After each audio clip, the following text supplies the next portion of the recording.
So the next thing we're gonna check, we've already inspected lips, gums, tongue, and teeth with the tongue blade and the light, and everything on that was normal. We're gonna inspect the posterior pharynx. Using the pen light and the tongue depressor, instruct the patient to breathe through an open mouth only and not to use your nose. Okay, so go ahead and open your mouth and breathe through your mouth for me, and don't breathe through your nose.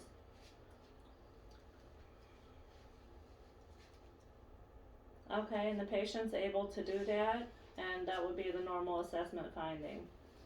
Observe the elevation of the palate by instructing the patient to say ah using a tongue depressor and a pen light. Okay, so she had a normal assessment with that.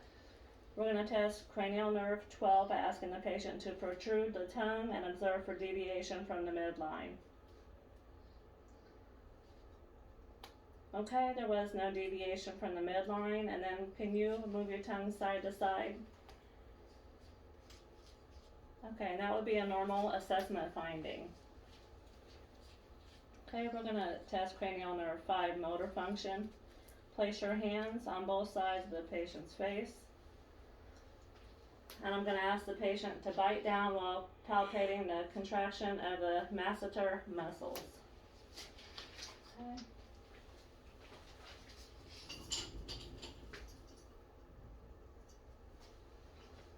Okay. So you're going to put it on both sides of the face. So go ahead and open your mouth. And go ahead and bite down. Good job. So we're going to test cranial nerve 7, the lower division, motor function, by asking the patient to show her teeth. And she's able to do that. That would be a normal assessment finding.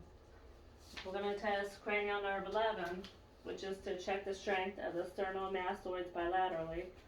Have the patient keep her head in the midline as you try to push the chin to one side and then the other. Okay. So this checks the cranial nerve 11. You're going to try to have them keep their face straight through resistance. Okay. And she's able to do it on that side. And you do the same thing with the other side.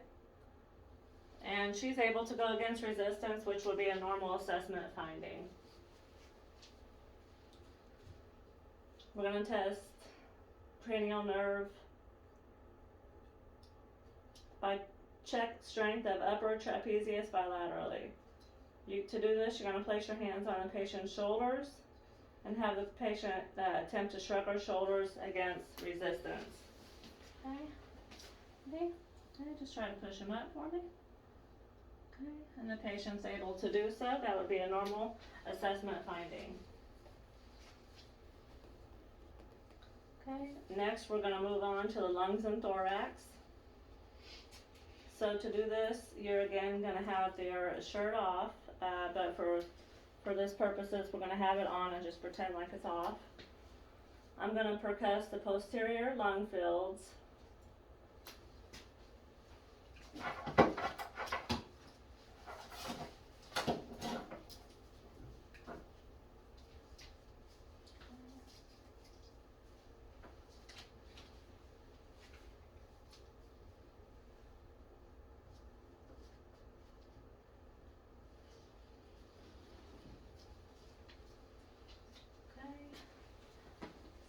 I'm going to kind of lay you back just a little bit.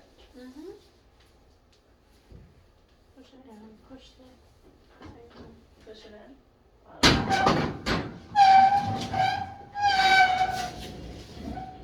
Goodness. Okay. Alright. So we're going to percuss posterior lung fields. And when you're doing this, you're going to check for symmetry, and you're going to compare one side to the other, and you're going to do it at all 3 levels. Okay, the next thing you're going to do, you're going to auscultate the lung fields.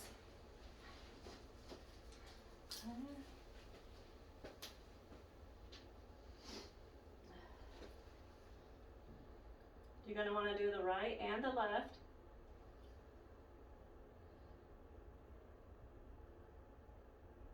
Okay, go ahead and breathe through your open mouth. Okay.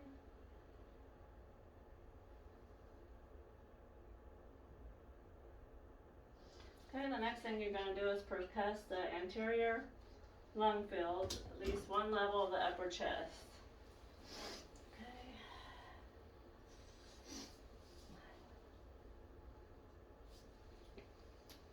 Okay. Next thing you're gonna do is auscultate the anterior lung fields.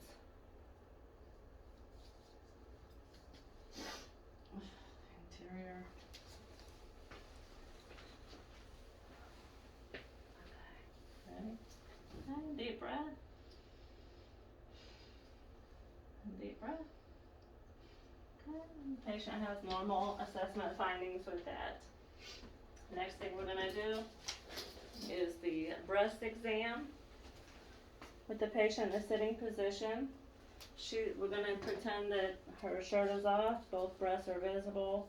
Gonna have the patient raise her arms outstretched above her head. And then we're gonna check her breast for dimpling, contour changes, and skin discoloration. This patient's breasts are negative for any dimpling, contour changes, or skin discoloration. Okay. If you can hold your hands against your hips and kind of press inwards. And then we're gonna again inspect her breast for dimpling here, and there are none. We're gonna palpate the axillary nodes bilaterally, and the anterior axillary fold, posterior axillary fold, along the proximal humerus, and deep into the axillary vault. Okay. So the next thing you're gonna do, ask the patient to take a supine position on the examination table. So the patient's gonna lie down supine. You can just kind of lay back, that should be fine. Okay. And if you can raise your left arm above your head. Okay, and you're gonna palpate each breast while she's doing this. We're gonna use both hands and the middle 3 fingers of my dominant hand to palpate the breast, starting at the top of the breast, on the side of the sternum. Okay, and you're gonna use 3 types of pressure to do this. You're gonna use a light pressure, then a medium pressure, ending with a firm pressure on each area covered. Okay, breast palpation bilaterally, covering all the breast tissue borders. And you're gonna do both sides of that, so you can go ahead and lower that arm, and then we will inspect the other arm just the same as we did that one.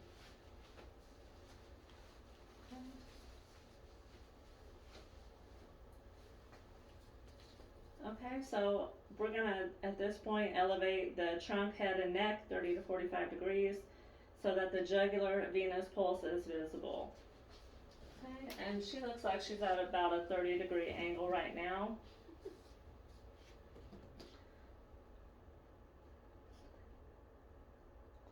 And there is a jugular venous pulse that's visible.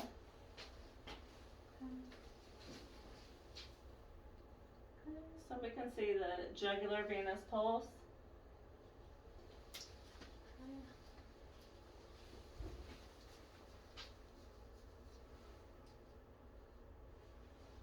The next thing we're going to do is palpate the aortic area. That's the second intercostal space on the right. Okay.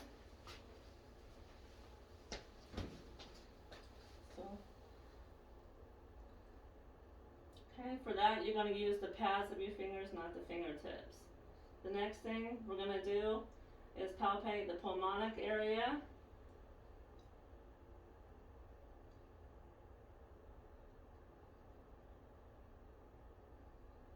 Okay, the next thing we're going to palpate is going to be the tricuspid area between the 4th and 5th intercostal space at the left sternal edge. And you're going to use the pads of the fingers, preferably not your fingertips. The next thing you'll palpate will be the mitral, the cardiac apex area, the 5th intercostal space at the mid-clavicular line. Okay.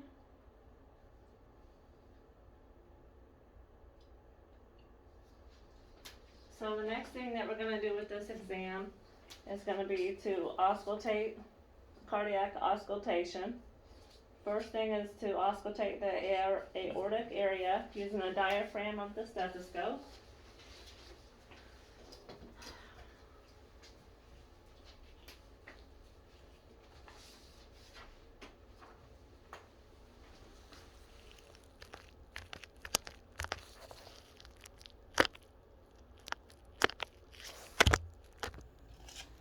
So the first place we're gonna auscultate is gonna be the pulmonic area, and we're gonna use the diaphragm of the stethoscope for that. Okay, so you're gonna use the diaphragm. The next thing you're gonna auscultate is gonna be the tricuspid area, and that's also with the diaphragm of the stethoscope. The next thing is going to be the mitral cardiac apex, using the diaphragm of the stethoscope again.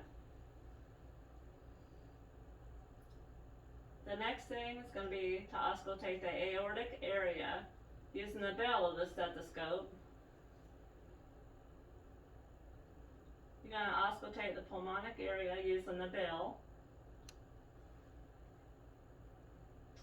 The next thing will be the tricuspid area, using the bell of the stethoscope. And then the mitral apical area, using the bell of the stethoscope. Okay, and again, all areas were auscultated on the skin, but for video purposes, we're just going to pretend that the patient had her shirt off. So we're going to auscultate carotid pulses.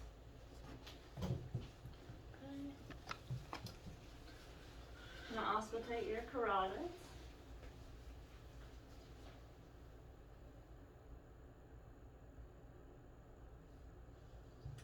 Okay, auscultate the carotid artery bilaterally.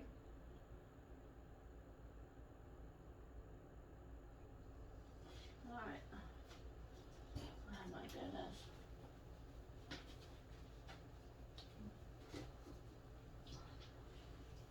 Okay.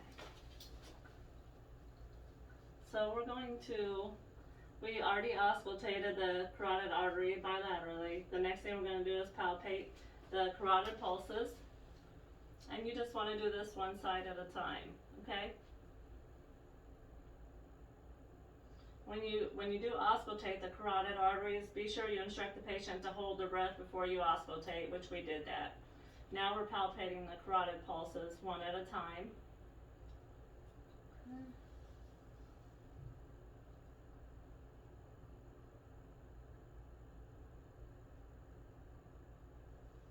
Okay, and that assessment was normal. So the next thing we're going to do is to palpate the femoral pulses. And you're going to again do this one at a time. If you can go ahead and lay down for me. You're just going to do each side.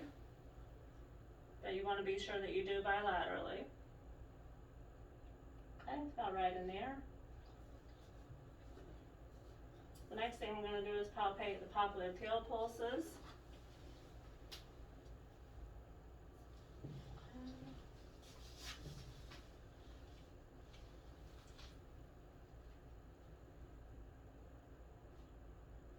Okay.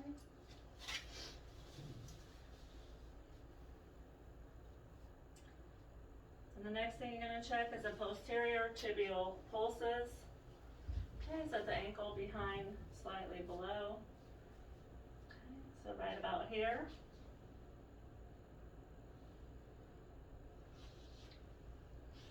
I can't see you, Lisa. Can't see me doing it? Mm-mm. Oh.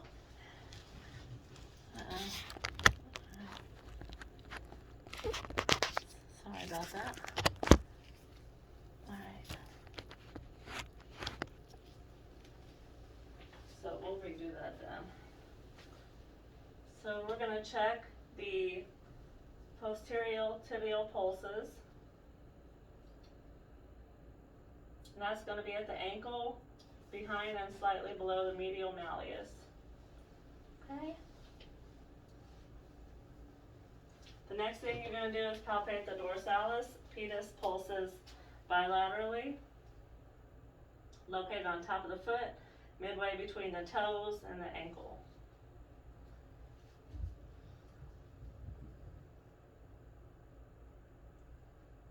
Okay. And those pulses were all normal. Okay, so the next thing we're going to want to do here is to just examination table, and you want it to be flat. We're going to start the abdominal assessment on the patient. First thing you're gonna wanna do is auscultate the abdomen prior to any manipulation or palpitation. We're gonna auscultate one quadrant of the abdomen for a minimum of 5 seconds. Alright. Just give me a quick finger.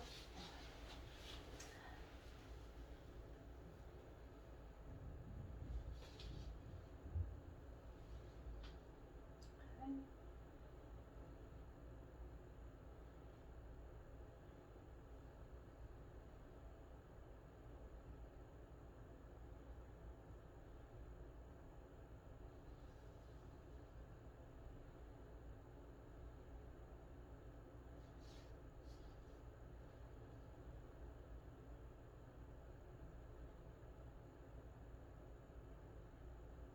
Okay, the next thing we're gonna do is percuss the liver span.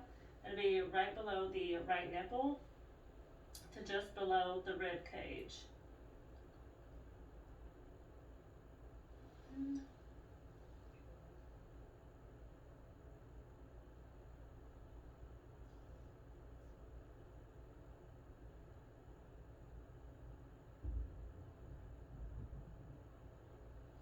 Okay, the next thing we're gonna do is palpate the liver edge. To do this, you're gonna place your hand in the proper location, which is gonna be right under the right rib cage. And you're gonna have the patient take a deep breath as we attempt to push up and under the right rib cage without causing any pain. Okay. We're gonna palpate the spleen. Okay. The left rib cage here. And the patient again is gonna take a deep breath. Alright. We're gonna palpate the left upper quadrant using 2 pressures.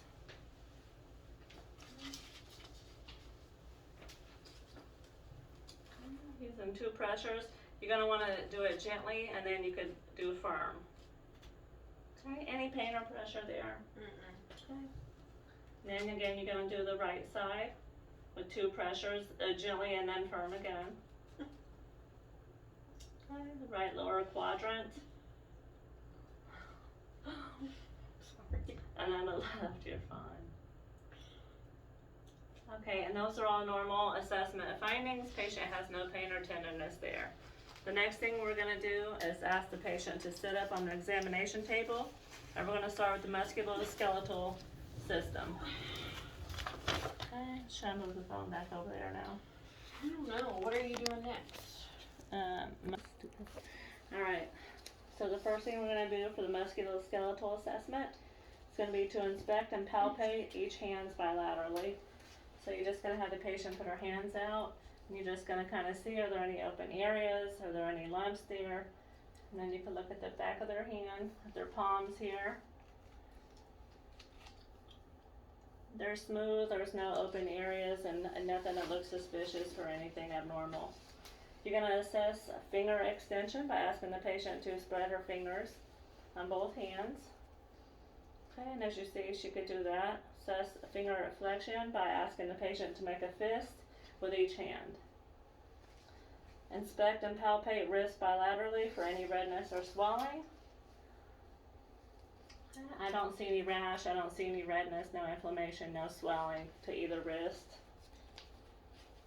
Okay, we're gonna screen range of motion for each wrist. Have the patient flex and extend each wrist.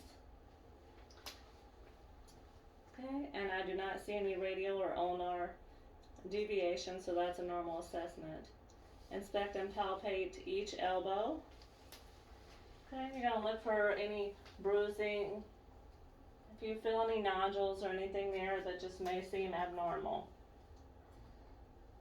Okay, I don't feel any joint swelling. Don't feel any nodules. Okay, and you're gonna screen the range of motion for each elbow bilaterally. So the patient's arms at the sides and the elbows flex to minimize shoulder movement. Have the patient supinate and pronate. Okay, so just like you're lifting a weight. Okay, and you can see the movement of her elbows are normal. Shoulder flexion. Okay, so we're going to Open her gown in the back, and we're going to observe shoulder flexion by asking the patient to bring her arms forward with palms down. And then go ahead and raise them over her head, and you're going to check the shoulders as she does this and their symmetry. Okay, shoulder external rotation. You're going to stand behind the patient again and instruct the patient to clasp both hands behind the neck and pull her elbows back while I observe. Okay. And pull your elbows back. Okay, good deal. And that is a normal assessment. Okay, now you're going to take the supine position on the examination table, and we're going to palpate her knees. So the next thing we're going to do is inspect and palpate knees bilaterally. So what you're looking for is any muscle atrophy, especially around the quadriceps area. Okay. Any pain or tenderness to either of those areas? No. So the next thing you're going to do is examine the fossa above the medial and lateral and behind the knee. Okay. And they are all visible. We're going to note the shape and the size of the patella. Okay, the next thing we're going to do is screen the full range of motion to each knee bilaterally. With the hand on the knee, go ahead and try to flex that knee. Okay. Go ahead and do that one. Okay, and there's no swelling. We're going to assess the hip flexion bilaterally. Okay, so go ahead and move your thighs upward if you're able to. Okay, and are you able to lift your hips up off the table? Okay, so external and internal hip rotation.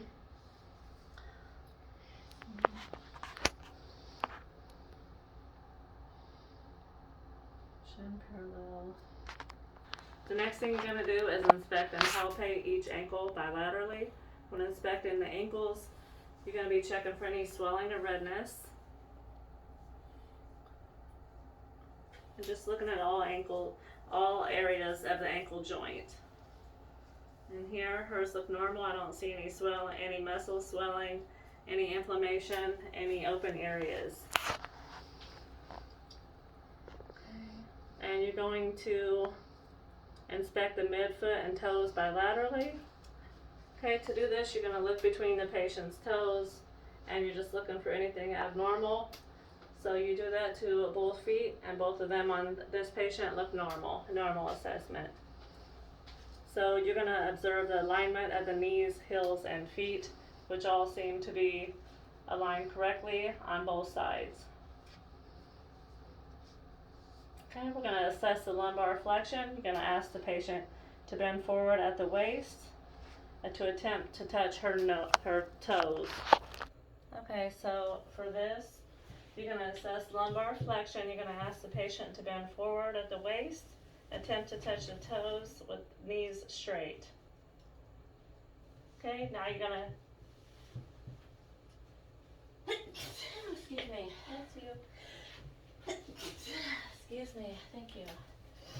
Okay, the next thing you're going to do is assess the lumbar flexion, asking the patient to bend forward at the waist, attempt to touch the toes with knees straight, and she's done that. You're going to assess lumbar extension, asking the patient to bend backwards and keep her knees straight. Okay. Can you bend backwards? Okay. The next thing we did was a kidney punch tenderness. On this patient, it's a fist percussion over the costovertebral angles bilaterally. Okay, and you want to do the right and the left. See here now. So you just want to kind of do that and then punch into the kidneys. Okay, and you do it just below the rib cage. And did you feel any pain on either side when I done that? Okay, so she has a normal kidney punch tenderness assessment. The next thing we're going to do is a neurological assessment. To start with, we're going to do the Romberg test. So I'm going to instruct the patient to stand with her arms down at her sides and with her feet completely together. Okay, so this is a Romberg test. I'm going to instruct the patient to stand with her arms down at her sides and with her feet completely together and keep her eyes open. And we're looking for any obvious unsteadiness. Okay, and she seems to be steady, so we're going to move closer. Put my hands on her shoulders.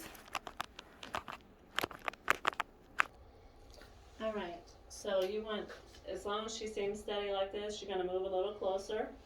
And I'm going to place my hands on her shoulders and ask her to close her eyes. Okay.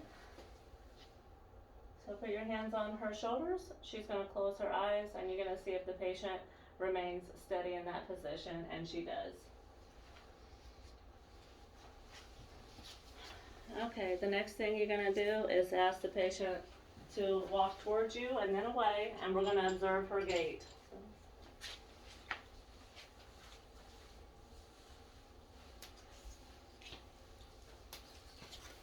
Okay. So the next thing that we're going to do is ask the patient to walk on her toes. Okay, and she's able to do that. And the next thing you want to do is ask the patient to walk on her heels back and forth.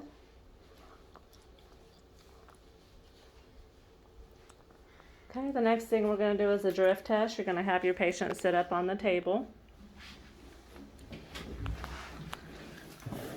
And the patient is going to close her eyes and hold both hands in front of her with her palms up.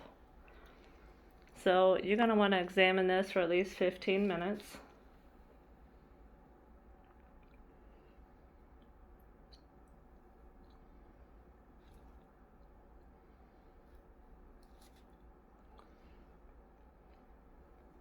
Okay. So the next thing that we're going to, we've watched her a full 15 seconds, and that one was the normal assessment. The next thing we're going to do is test the patient's grip strength bilaterally. To do this, you're going to ask the patient to squeeze your index finger. Okay. So you're going to have her squeeze your fingers, and you try to pull out the patient's grip.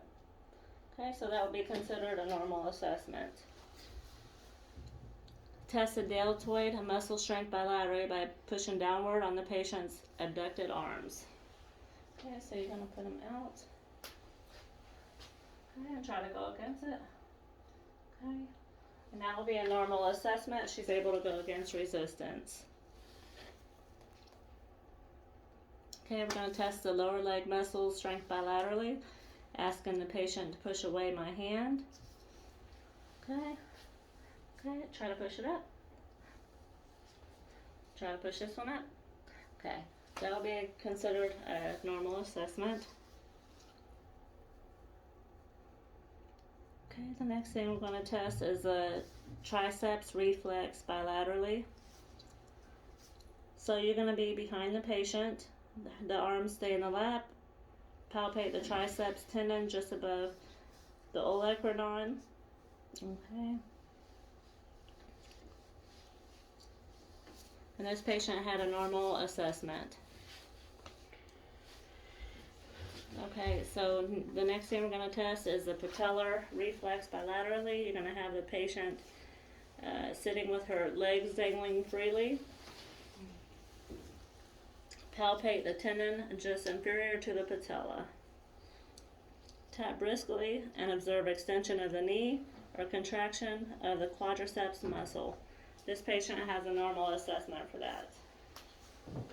The next thing we're going to test is the Achilles reflex. To do this, you're going to have the legs dangling, grasp the foot by the ball, and slightly dorsiflex it. Strike the tendon directly. Watch for intensity of the plantar flexion and how quickly it relaxes afterwards. Okay.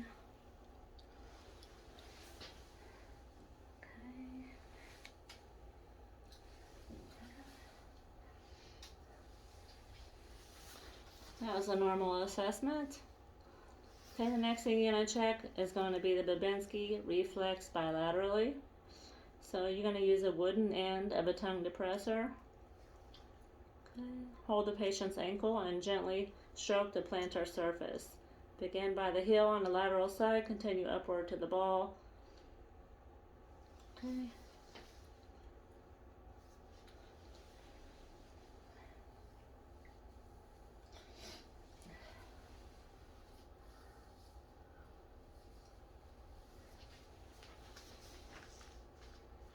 Okay, the next thing we're going to do is to demonstrate sharp and dull to the patient. While the patient is watching, you're going to use the broken end of a Q-tip for the sharp or a cotton ball for the dull. So the next thing you're going to do is ask her if it feels sharp or dull. Okay. Is that sharp or dull? Sharp. Okay. Sharp or dull? Dull. Okay. Sharp or dull? Sharp. Oh, excuse me, I didn't realize there was somebody in here. It's okay.